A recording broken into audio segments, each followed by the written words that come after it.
Poslednji popis stanovništva pružio nam je na uvid sumornu demografsku sliku naše zemlje.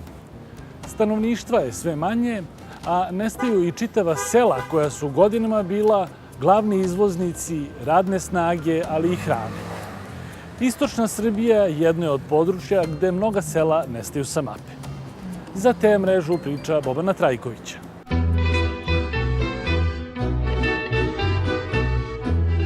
Kod deda Prvula iz Papratne skoro pola sela može da sedne za jedan sto. Mesta ima jer ni komšiluk nije veliki. Koliko imamo? Mi dva i on je dva, četiri i... Bogdana je Borca. Pa da ovome četiri sa njih i Čeda ovde pet i gore Žika i Nada, 7 duše, tako i preko leti sedimo. Pre pola veka ovde je bila gužva.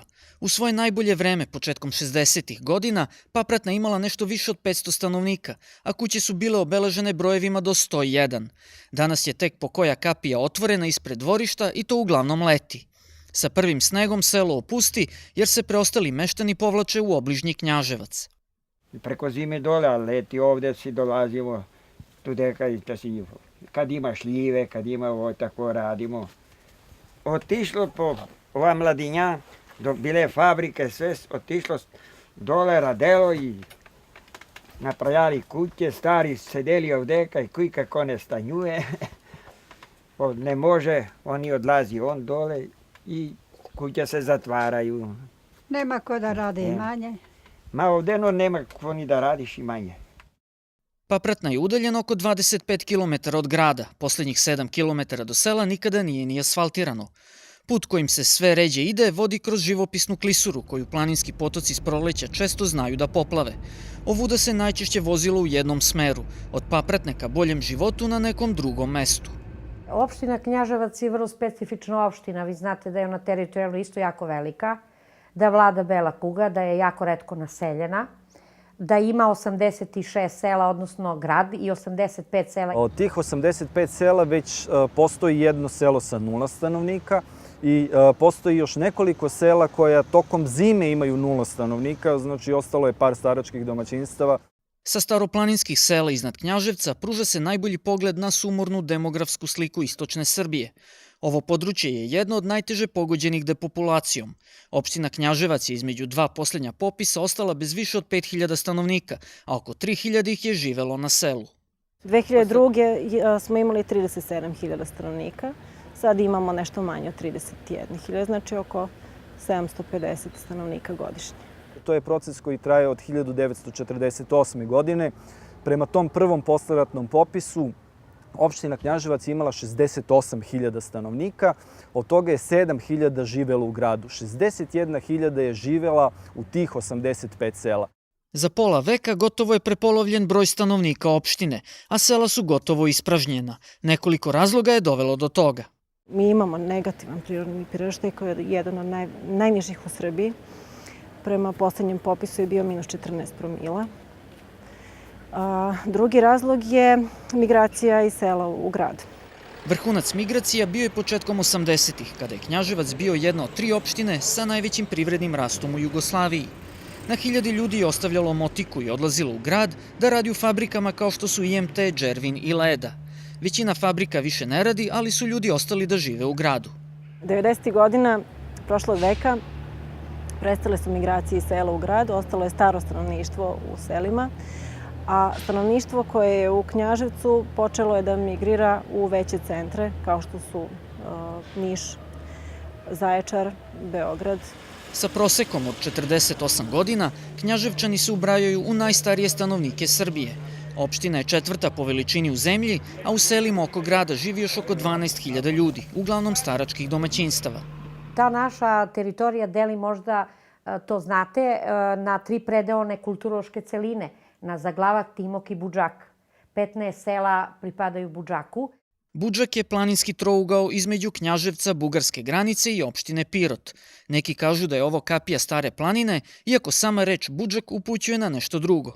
Pa Budžak, to je naš kraj ovde. Budžak u prevodu znači ćoše. Po Vukovom rečniku je predeo koji je udaljen. Ali ne misli se na ćoše ovako, nego se misli na zabačeno mesto. Mislim, kao odbačeno, kao neki kraj tamo, znači, mislim, stvarno kraj krajeva, što se kaže ono tamo. Na kapi svadben venac pleten od bršljana. Iako su proteklih decenija mnogi napustili Budžak, ima i onih koji su ovde ostali. Ovčarske i svadbarske pesme su retke, ali se ipak čuju. Ja se zovem Cirić Ljiljana, živim u Balta Berilovac i tu sam. Nema svadbe, nema krštenja, nema mlad svet, sve to otišlo po gradovi. Ostali smo starci i babe. Rodila sam 4, nek su sva živa pa i moja. Sad sam baba i šta je tu je. Ja sam Vučić Milena, rođena sam u Berilovcu. Tu sam odrasla, devojački dani. Život fabrički mi je bio do penzije i opet sam se posle penzije vratila u Staro Gnjezdo. Bake Ljiljana i Milena su iz Balta Berilovca, sela koje je udaljeno oko 40 km od Knjaževca. Selo ima nešto više od 160 stanovnika, a prosek godina je oko 56. Balta Berilovac je u ovom kraju poznat po vodenicama potočarama, starim više stotina godina. Jedno od njih se nalazi iza dvorišta škole u kojoj više ne dolaze đaci. O nestajanju staroplaninskih sela svedoče i ove prazne klupe. Škola je zatvorena pre 5 godina, a učionica je pretvorena u seoski muzej. U selu se uglavnom živi od penzije i onoga što rodi u bašti. Manje više svi se snalaze. Kaže, kuća se vidi iza vlije. Boban Lazarević je vlasnik najlepšeg dvorišta u selu. Njegova radna biografija je životna priča većine ovdašnjih ljudi. Ja sam 23,5 godina radio u Knjaževačkom IMT-u, fabrika motokultivatora i motora, pogon u Kalni. Da vidite šta je od jedne fabričice koja je zapošljavala iz ovih sela okolnih 250 radnika. Šta je ostalo? Došli ljudi koji su razrušili sve. Prodali mašine, uništili fabrike, a evo sad sam bez posla, idem nadničarim, znači ja moram da živim i da jedem hleba. Da nemam tu stoku ovde, ja ne znam šta bi stvarno kažem. Ja stvarno nema šta da se radi. Znate šta ovde? Ovde možda čuvaš stoku i možda se baviš, eto, ogrevno drvo da pripremamo. Jedino to. Goran Golubović je seoski kmet, to jest vrši funkciju predsjednika mesne zajednice. Sa 5 koza i 20 ovaca, on se ovde ubraja u ozbiljnije stočare. Kod nas su tu dođu nakupci, prekupci, to ti da kad si u muku, a verovatno jesi, jer treba se plati struja, treba porez, treba telefon.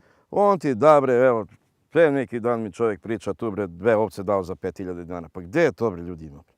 Kad bi država imala malo više sluha da to pomogne, znači da pomogne stočarima, da pomogne, znači da se, eto, bez nekih poreza na tu robu, da sad dobijemo kukuruz, stočnu hranu, da dobijemo možda negde da se nabavi detelina, balirana i tako, da opstanemo. Mislim da je budućnost srpskih sela uglavnom takva da će na selima ostati mali broj ljudi koji će se ozbiljno baviti poljoprivredom ili nekim drugim ruralnim oblikom privrede. Biće to bukvalno skup nekoliko farmera tamo gde su dobri uslovi ili pojedinačna domaćinstva koja su se zadržala tamo gde su malo lošiji uslovi. Mi dođemo u situaciju da smo faktički ovde zamorčići. Znači, na nama se eksperimentiše. Svaka čast Kopaoniku. Lepo je što je u Srbiji, što se tamo razvio turizam. Ali pogledajte jednu stvar. Najviše me boli to što se stalno spominje Kopaonik, a Stare planine nema. A naša Stara planina je lepotica. Jeste stara, ali je lepotica. Lepotu Stare planine prepoznala je nedavno i austrijsko-italijanska grupacija Falkensteiner, koja je od države otkupila novi hotel na Crnom vrhu. U izgradnju najskupljeg greenfielda u domaćem turizmu država je uložila oko 30 miliona evra. Mnogo godina, možda 20 godina se priča uopšte o turizmu na Staroj planini i ljudi su jednog trenutka, posle nekoliko godina, desetina godina, više počeli da ne veruju da će biti od toga. Efekti te investicije se već osjećaju s obzirom da je veliki broj ljudi našao posao na Staroj planini, a takođe i ona sela koja gravitiraju prema Staroj planini su počela da žive. Krenula su domaćinstva da se bave ruralnim turizmom i to oživljava kompletno opštinu. U podnožju velike investicije tetka Nada finišira zimnicu i puni posljednje tegle sa svojim specijalitetom. Džemi slatko od paradajz ja pravim, ima 40 godine. Kako mi je se sin rodil, ja odatle to stalno svaku godin pravim. A mani ne samo to, i od šljive, i od kupine. Nadica i Ljubinko Ćirić su pioniri seoskog turizma u Balta Berilovcu. Sin i snajka živi i rade u Zaječaru, a stariji Ćirići 3. sezonu dočekuju goste. Ostali bez posla i Ljubinko i ja, znači nema od nigde ništa, nema pare, nema stoka traži ona da jede, mi tražimo i mi, pare nema. Deca odlučiše, sin i snajka, da renoviraju kuću i da krenemo. U Budžaku pozdravljaju dolazak visokog turizma, ali kao kuriozitet navode da je u godini kada su došli stranci otišla jedina pumpa na Staroj planini. U Prečniku to je 60 i preko nešto kilometara ti nemaš benzinsku pumpu. I sad u 21. veku oni to gase, ja to ne mogu da shvatim. Benzinska pumpa je ukinuta, da ti kažem. Nema autobusi, to bar bi trebalo za vikend. Subota, nedelja, da ima čak i Zaječar, svaki bi otišao i odavde, ja i ona bi otišli jednostavno, popijemo kafu, gore, vratimo se. Međutim, nekako mi sve to sve njo. Od izvora dva puta. U Budžaku se još uvek mogu pronaći sela koja nastavljaju da žive. Neki su ostali jer su optimisti. Ima onih koji nemaju gde, a neki jednostavno jer ne mogu dalje. Mali čovek na selu je nasledio probleme koje ne može sam da reši, a malih ljudi spremnih da se nose sa velikim problemima je sve manje.